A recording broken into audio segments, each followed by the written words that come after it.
음, 안녕하세요. 삶의 품격을 더하는 말씀, 지혜 토크입니다.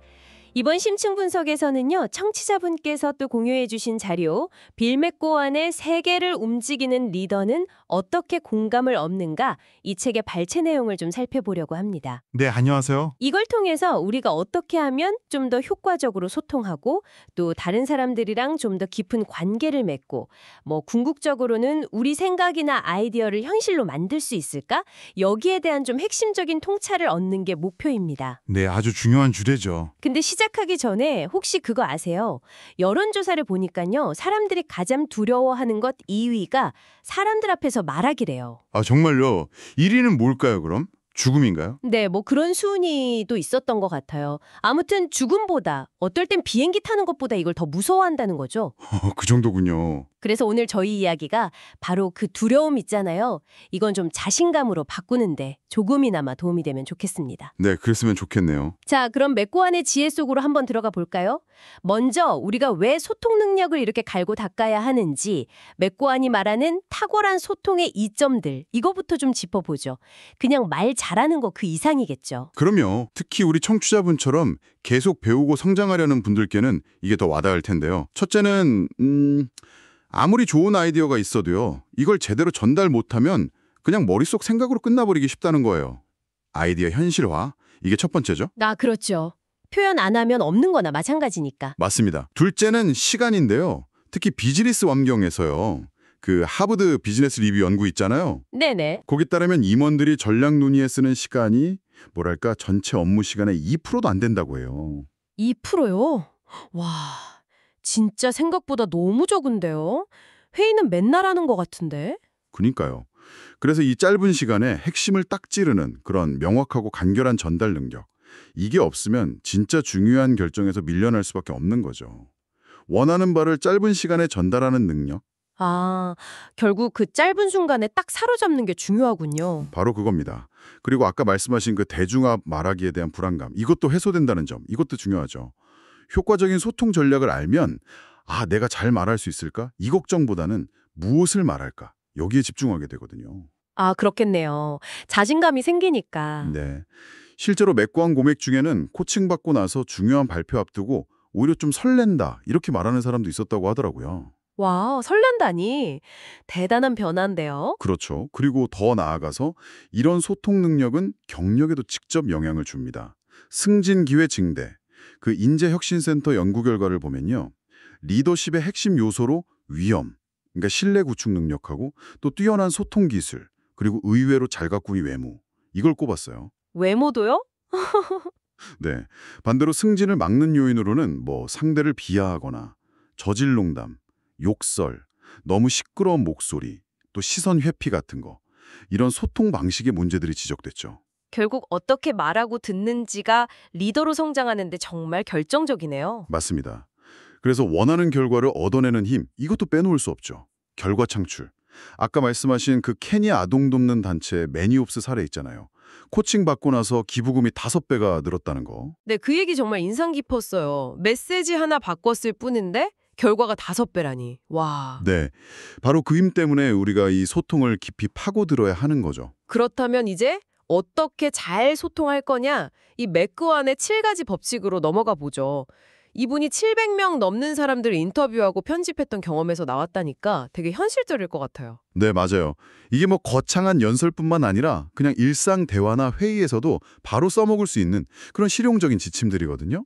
몇 가지만 좀 보면 첫째가 시작을 장악하라. 시작을 장악하라. 네, 처음 몇 초 안에 듣는 사람 흥미를 확 끌어야 한다는 거죠. 가장 강력한 메시지를 그냥 맨 앞에 던져야 돼요. 첫인상 같은 거군요. 그렇죠. 둘째는 영화처럼 말하라. 영화처럼? 네, 추상적인 개념 말고요. 생생한 이미지나 이야기. 이걸 써서 머릿속에 그림이 그려지게 만들라는 거예요. 보여주라는 거죠. Show, don't tell. 아, 보여줘라. 셋째는 간결하게 줄여라. 간결하게. 네, 핵심만 남기고 군더더기는 그냥 과감히 쳐내라.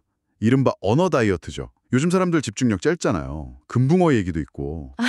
네, 그렇죠. 넷째는 머리보다 먼저 말하지 마라. 머리보다 먼저 말하지 마라. 네, 생각할 시간을 좀 충분히 주면서 말 속도를 조절하라는 거예요. 너무 빨리 말하려고 하면 실수가 나오기 마련이거든요. 잠깐만요. 지금 네 가지 말씀하셨는데 벌써 막 고개가 끄덕여지는데요. 근데 특히 영화처럼 말하라랑 간결하게 줄여라는 약간 좀 부딪히는 거 아닌가 싶기도 해요.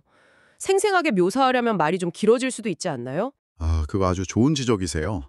그게 바로 이 법칙들을 그냥 기계적으로 쓰는 게 아니라 상황에 맞게 이렇게 잘 조화시키는 지혜, 이게 필요한 이유죠. 영화처럼 말하라는 게 그냥 길게 설명하라는 뜻이 아니고요.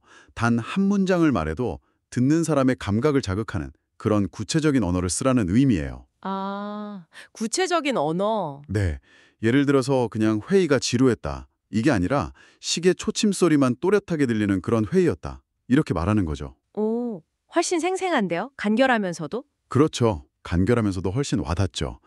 자, 이어서 다섯째는 확신 있게 말하라. 확신 있게.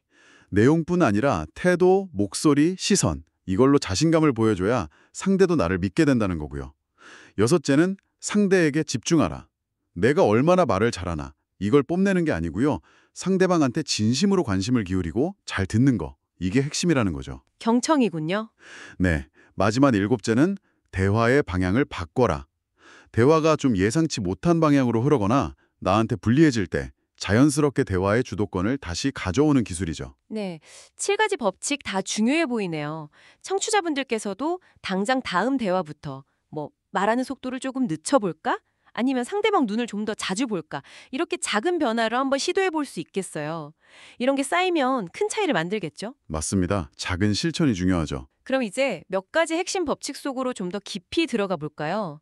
첫 번째 법칙, 시작을 장악하라. 첫 마디가 왜 그렇게 중요할까요? 그게 심리학에서 말하는 초두 효과라는 것 때문이에요. 아, 초도 효과. 네, 사람들은 처음에 딱 접한 정보에 가장 큰 영향을 받거든요. 그리고 그 첫인상을 기준으로 그 뒤에 오는 정보를 해석하려는 경향이 있어요. 아하. 그래서 시작이 반이라는 말이 소통에서도 그냥 그대로 적용되는 거죠. 맥고와는 강력한 시작을 위해서 3S 요소를 제시하는데요. 짧고, short, 긴장감을 유발하고, suspenseful, 또 놀라움을 주는 surprising, 이거죠. Short, suspenseful, surprising. 3S? 네, 1984년에 스티브 잡스가 매킨토시 발표 연설 시작하면서 딱 한마디 했잖아요. 안녕하세요, 스티브 잡스입니다. 네. 이게 그 자체로 S, short, 짧고, 또 S, surprising. 왜냐면 모두가 아는 사람이지만 너무 간결하니까 오히려 놀라운 거죠. 아, 그렇네요. 너무 당연한 말을 해서. 그렇죠. 그리고 바로 이어서 당시 업계 거인이던 IBM을 겨냥한 도발적인 이야기를 꺼내면서 청중의 귀를 확 사로잡았죠. 서스펜스풀하게. 무슨 얘기 하려는 거지? 하고 빠져들게 만들었군요. 네, 모든 시작이 꼭 이래야 하는 건 아니지만 어쨌든 듣는 사람 뇌리에 첫 순간부터 강한 훅을 날려야 한다. 이 원칙은 분명합니다. 영화처럼 말하라. 이 스토리텔링의 힘은 정말 강력한 것 같아요. 딱딱한 정보 나열보다 훨씬 기억에 오래 남고 마음을 움직이잖아요. 맞습니다. 사람들은 논리보다는 이야기에 감정적으로 이렇게 연결될 때 더 깊이 공감하고 설득당하거든요. 좋은 스토리텔링은 타고나는 재능도 있겠지만 맥고와는 배울 수 있는 기술적인 측면을 강조해요. 이야기 구성 4단계를 제안하는데요. 4단계요? 네, 첫째, 이야기 구성 단계. 이거는 이야기 하나 해드릴게요. 이렇게 예고하는 대신에요. 대화나 발표 흐름 속에 아주 자연스럽게 스며들기 시작해야 돼요. 뜬금없으면 안 되죠. 둘째, 이야기 만들기. 여기서는 듣는 사람이 머릿속으로 장면을 그리고 또 인물의 감정을 이입할 수 있도록 구체적인 묘사나 갈등 구조, 이걸 설정해야 합니다. 듣는 사람을 이야기 속으로 확 끌어들이는 거죠. 마치 영화 감독처럼 장면을 연출해야겠네요. 그렇죠. 셋째, 드러내기. 이게 이야기의 클라이맥스예요. 핵심 메시지나 반전이 딱 드러나는 부분이죠. 충분히 긴장감을 높인 다음에 터트려야 그 효과가 극대화됩니다. 너무 빨리 말하면 김새겠네요. 그렇죠. 김새죠. 마지막, 빠져나오기. 핵심을 전달한 다음에 바로 다음 주제로 넘어가지 말고요. 잠시 침묵하면서 여운을 남기는 겁니다. 침묵이요? 네. 이 침묵 동안 듣는 사람은 이야기의 의미를 스스로 이렇게 곱씹게 되거든요. 침묵을 두려워할 필요가 없어요. 오히려 강력한 메시지 전달 도구가 될 수 있습니다. 간결하게 줄여라는 언어 다이어트라는 표현이 귀에 쏙 들어옵니다. 진짜 정보가 넘쳐나는 시대에 꼭 필요한 능력이 아닐까 싶어요. 네, 맞아요. 핵심은 듣는 사람 입장에서 생각하는 거예요. 청중은 발표자가 준비한 걸 다 듣고 싶어 하지 않아요. 핵심만 듣고 싶어 하죠. 그래서 1060초에서 90초, 그리고 마무리는 아주 철저히 준비하되 중간 내용은 과감하게 덜어낼 용기가 필요합니다. 내가 준비한 말에 너무 애착을 가지면 안 돼요. 아, 버리는 용기? 네. 헤드라인처럼 바로 본론으로 들어가고 숫자를 인용할 때는 정말 절대적으로 정확해야 합니다. 아까 그 릭 페리 후보 사례 말씀하셨죠? 페이지에 붙여 세 곳 중 하나를 기억 못해서 망신당했던. 숫자가 강력하긴 한데 그만큼 위험 부담도 크군요. 맞습니다. 정확하지 않으면 오히려 신뢰를 확 잃게 되죠. 차라리 그냥 몇 가지 이렇게 표현하는 게 나을 수도 있어요. 그리고 마지막으로 끝낼 때는요. 자, 지금까지 말씀드린 걸 요약하면 이렇게 했던 말 반복하지 마세요. 듣는 사람은 이미 집중력을 잃었을 가능성이 커요. 아, 지루하죠. 네.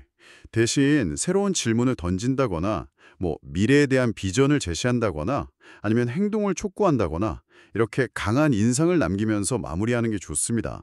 끝났다는 느낌보다는 이제 시작이다. 이런 여운을 주는 거죠. 확신 있게 말하라.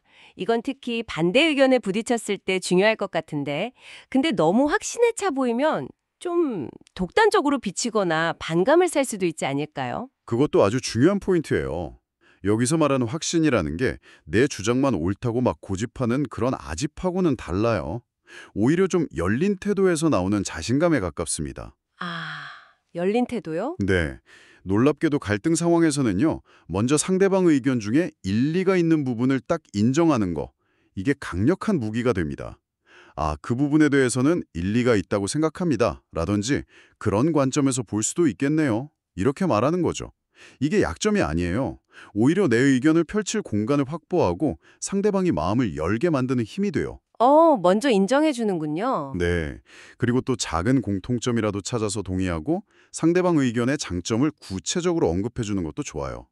말씀하신 부분 중에 특히 이 점은 저도 중요하다고 생각합니다. 이런 식으로요. 비판이 필요할 때는 그 칭찬, 비판, 침찬 순서에 샌드위치식 비평이 있잖아요. 이걸 활용하면 상대 자존심도 지켜주면서 메시지를 전달할 수 있죠. 진정한 확신은 이런 유연함, 또 상대에 대한 존중, 여기서 나온다고 볼 수 있습니다. 그렇군요. 결국 상대를 존중하는 태도가 오히려 내 주장의 설득력을 높이는 기반이 된다는 말씀이시네요. 이게 상대에게 집중하라는 6번째 법칙하고도 딱 연결되는 것 같아요. 정확합니다. 말을 잘한다는 게 그냥 청산유수로 막 내뱉는 능력이 아니고요. 상대방이랑 얼마나 깊이 연결될 수 있느냐 이 문제거든요. 맥고안이 뛰어난 경청자들, 그러니까 대화의 고수들한테서 3가지 특징을 발견했대요. 첫째는 관심. 관심? 네.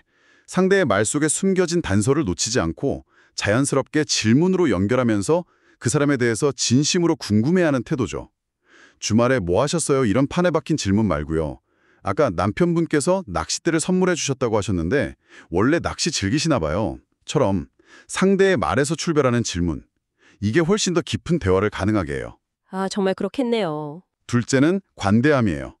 내 생각과 다른 의견이라도 일단 수용하고 존중하는 태도. 이게 사람들을 끌어당기고요. 셋째는 겸손인데요. 자기 자랑을 해야 할 때도 너무 노골적으로 하기보다는 상대가 먼저 그거 더 자세히 말씀해 주시겠어요?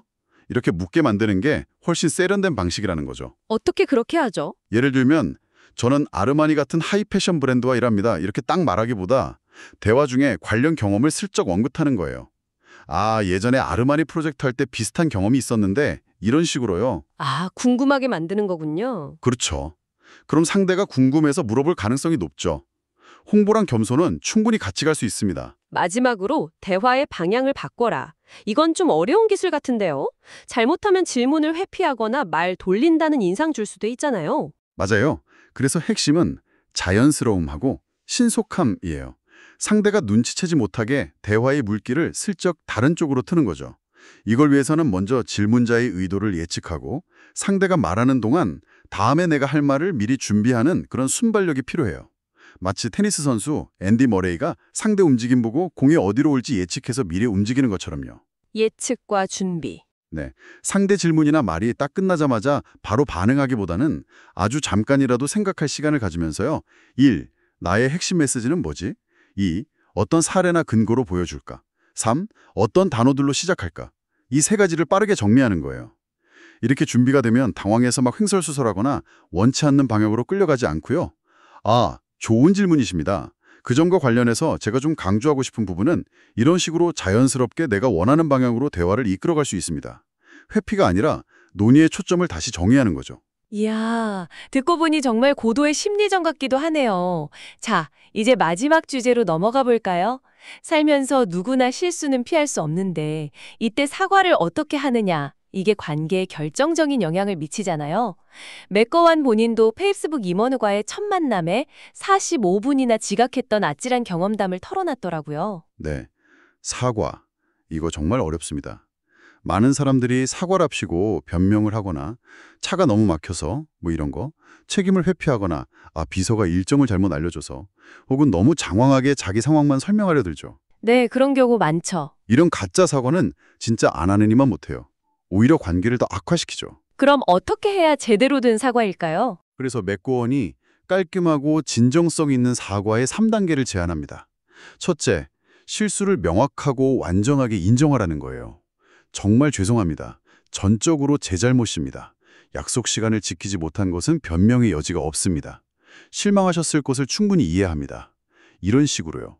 어떤 핑계도 되지 않고 그냥 내 잘못이다. 100% 인정하는 거죠. 변명 없이 깔끔하게. 네. 둘째, 이게 자신의 평소 기준이나 가치 어긋나는 좀 이례적인 일이었다. 이걸 간략히 언급하라는 겁니다. 근데 여기서 핵심은 변명처럼 들리지 않게 아주 짧고 견결하게 해야 한다는 거예요. 아, 그게 중요하겠네요. 변명처럼 들리면 안 된다? 네. 예를 들어 맥고원은 페이스북 임원한테 이렇게 말했대요. 저는 평소 시간 약속을 매우 중요하게 생각하기에 이번 일로 저 스스로에게도 매우 실망스럽고 속상합니다. 이렇게요. 자신의 기준을 언급하면서 이번 실수가 자신의 본 모습이 아니라는 걸 간접적으로 보여주는 거죠. 아, 원래 나는 이런 사람이 아닌데 이번엔 정말 실수했다. 이런 뉘앙스를 주는 거군요. 맞습니다. 그리고 마지막 셋째, 여기서 멈추지 말고요. 긍정적인 해결 의지와 미래를 암시하라는 겁니다. 실수에 주눅들거나 변명으로 끝내는 게 아니에요. 그럼에도 불구하고 앞으로 상황을 잘 만들어갈 수 있다. 이런 자신감과 계획을 보여주는 게 중요합니다. 맥고원은 그 지각사고에 이렇게 덧붙였다고 하죠. 하지만 제가 도착하면 우리는 오늘 정말 놀랍고 생산적인 하루를 보내게 될 거라고 확신합니다. 오, 자신감 있네요. 네, 실수를 인정하되 미래에 대한 긍정적인 기대를 심어줘서 상대방의 실망감을 좀 누그러뜨리고 관계를 회복할 기회를 만드는 거죠. 와, 오늘 빌 맥고완의 통찰을 통해서 효과적인 소통이라는 게 단순히 말을 그냥 유창하게 하는 기술, 이게 아니라 명확성, 간결함, 또 생생한 묘사, 상대에 대한 진심 어린 관심과 경청, 그리고 흔들리지 않는 자신감, 이걸 바탕으로 신뢰를 쌓고 관계를 만들어가는 과정이라는 걸 정말 깊이 느꼈습니다. 그렇습니다. 근데 이게 듣는 것만으로는 충분하지 않죠. 청취자분께서도 오늘 나눈 이야기들 중에서 이건 나한테 진짜 필요하겠다 싶은 거 한두 가지 딱 정해서요. 다음번 대화나 회의 때 의식적으로 한번 써보시면 좋겠습니다. 네, 예를 들면요. 예를 들면 언어 다이어트를 한번 실천해 본다거나 아니면 상대방 말에서 단서를 찾아 질문을 던져보는 거죠. 작은 시도가 분명 의미 있는 변화를 가져올 겁니다. 네, 작은 실천 중요하죠. 마지막으로 청취자분께 생각해볼 질문 하나 던지면서 마무리할까 합니다. 맥고완은 보여주라, show, don't tell 이걸 강조하면서 시각적인 언어, 스토리텔링의 힘을 이야기했잖아요. 네, 그랬죠. 그렇다면 우리가 의식적으로 사용하는 이 언어 말고 무심코 드러내는 우리의 표정, 눈빛, 자세, 제스처, 심지어 침묵 같은 이런 비언어적인 신호들 있잖아요. 이런 것들은 우리가 전달하려는 메시지를 어떻게 강화하거나 혹은 반대로 약화시킬 수 있을까요? 비언어적인 메시지 중요하죠. 네. 주변 사람들 소통 방식을 한번 관찰하면서 이 비언어적인 메시지들을 한번 읽어보려고 노력해보는 것도 아주 흥미로운 연습이 될 것 같습니다. 좋은 질문이네요. 귀한 자료를 바탕으로 저희와 함께 이렇게 깊이 있는 대화 나눠주셔서 정말 감사합니다. 오늘 이야기가 청취자분의 소통 여정에 좀 긍정적인 영감을 주었기를 바랍니다. 네, 저도 즐거웠습니다. 다음 분석에서 더욱 흥미로운 내용으로 다시 찾아뵙겠습니다. 편안한 하루 보내십시오.